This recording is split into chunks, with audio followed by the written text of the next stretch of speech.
Parents Against Critical Theory. And I think you'll find his remarks to be really interesting. And tell us a little bit more about yourself, Scott. Thank you. Thank you, Dave. Give a round of applause. Thank you very much. My name is Scott Menio, and about a year ago we started an organization called Parents Against Critical Theory. The reason being is our kids were in lockdown right due to COVID, but there was a lot of nefarious material that I was paying attention to and looking at, and things just didn't make sense. So my kids were in high school, I wasn't too worried, and I had zero control over whether or not I was going to get them back in school, so I started diving into all this material, trying to connect some dots and so on and so forth. What I really wanted to talk about here is for the last year, and in particular at least the last 6-9 months, there's been a lot of emphasis. I think everybody here is aware of what critical race theory is, right? It's been in the news. Loudon, we know, has been on fire for quite a long time for many different reasons. And their continual denial of critical race theory being in our schools. I'm done with that conversation. PACT is done with that conversation because we've proven it time and again, not just us, but other organizations as well. It's also been proven that it's around the country as well, right? So we're going to get stuck in a circular argument as long as we keep talking about critical race theory. It's time for the next evolution of what people really need to help people understand is there's actually a life cycle to critical race theory that's not talked about. So part of the challenge is we've been stuck at a theoretical level from a national perspective for close to a year. And I'm not a theory guy. I don't use a dictionary, and I don't have a stack of books on the other side so I can understand what it is I'm reading. I'm a pretty simple guy. So in the life cycle phase, there are 3 phases, right? There's infiltration, there's transformation, and there's indoctrination. So here's CRT. CRT is not a course, it's not a book, it's not a class, it's just a concept that has been exploited, and there are 1,000,001 different tenets underneath it. And that's the part where people get a little bit gray and kind of they're unaware of, right? And so what we're trying to do is turn a narrative so people can truly understand that social emotional learning is where we're at now. Falls under critical race theory. We're done with that conversation because it's already been proven to be in the country in our school systems. But what we're finding, let me ask you this, how many parents and people out here are aware that Loudoun County Public Schools requires parents to sign a non-disclosure agreement just to see their kids' curriculum? Is anybody aware of that? Exactly. Why is that? You know what the response the teachers and principals give back, principals and deans are giving back is, it's copyrighted material. Well, guess what? So is Learning for Justice and Southern Poverty Law Center. But there's not one person in here that has to sign an NDA for that, access to that information. So that's nefarious, that's sneaky, and they're hiding something. So what we're working on is we did a workshop about 2 weeks ago, where we're trying to educate parents and teachers on what social emotional learning is. Second Step SEL is what's being used in Loudoun County Public Schools. They are tied, they are married, they're partnered with Learning for Justice, which is a Southern Poverty Law Center organization, okay? And the idea of social emotional learning, it sounds complicated, but it's not.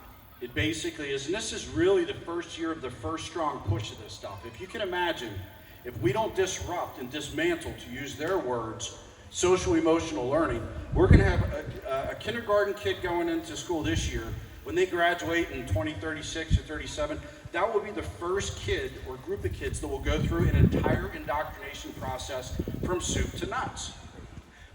But they're very clever with how they try to get this information across. They interweave or intertwine words that are like transformative. Like nobody's ever going to come across a teacher or administrator that uses the term indoctrination. It won't happen. Why? Because it's a conspiracy theory word like Marxist and communist.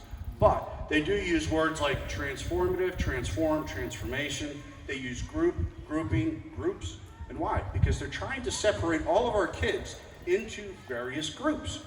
Why? So that they can create social justice warriors. And within these groups, you have, let's say, F-rated social justice warriors, meaning these kids are really just not on board with it, they don't get it. And then you have A-rated, and I'm being metaphoric here because it's a little bit convoluted. But the idea is what they want to do is understand exactly what bucket your kids belong in. If your kid is an F student as it relates to social justice and anti-racism, well, they got a problem. So now what they have to do is figure out how to bring this kid up to a D, a C, a B, and an A. Because at the end of the day, when your kid goes to high school, and I have a daughter that's in 11th grade, she goes to Stonebridge. And there's something that social emotional learning transforms or progresses into something called CASEL, C-A-S-E-L. And within CASEL, your student has to be proficient in social justice, equity, and global citizenry in order to graduate. It's in the Virginia State Code. But if you can think about it as if a student starts with math, right? When they're in kindergarten, they learn 1 + 1 = 2. And then they build off of that each and every year up until the time they graduate. Same thing with social emotional learning in CASEL. The idea is to prepare the kids 1st to 8th grade, and then 9 through 12, let's get these social justice warriors graduated. And that's how it works. I mean, there's more detail than that, but from soup to nuts, this is how the conversation of critical race theory has got to evolve. There's no two ways about it, or we're going to get stuck at this perpetual conversation of debating, is it Marxist, it's not Marxist. We know it's Marxist, we know it's insidious, we know it's racist, and we know it's a bunch of bunk. Time to get down and dirty and get into it and hold. And I've got news for everybody here. You know, Loudoun County's been in the news. I think everybody knows that a lot lately. But what we're doing, right? So there's things they're going to take care of themselves. But there's a lot of players that people don't realize are involved in what's going on here, besides the one that have made the headline news in the last 2 weeks. And our goal is to expose those people as well that are responsible for insisting that this material is in the class, or excuse me, for insisting that this material is in the classroom and defending the material. Lying to parents when they say, no, we're not teaching anti-racism. We're not teaching social justice, when we have the receipts to prove it, and we've done it time and again. So our mission is of the parents, by the parents, and for the parents. And we are going to keep turning over, shaming, mocking, doing whatever it is we have to do. I'm not the most tactful guy in the world. And I'm not I'm not a grammar master, and I really don't care, because right now the intent is for people to feel pain, understand the problems, and get on board and get angry about this, because we have one shot. We're going to win the election in 2 weeks, and there's a lot of other things that have to be overturned. And I think it's going to happen. So I think, unless Dave takes the mic from me, I'm going to keep talking. Well, I guess that's my cue. Thank you so much.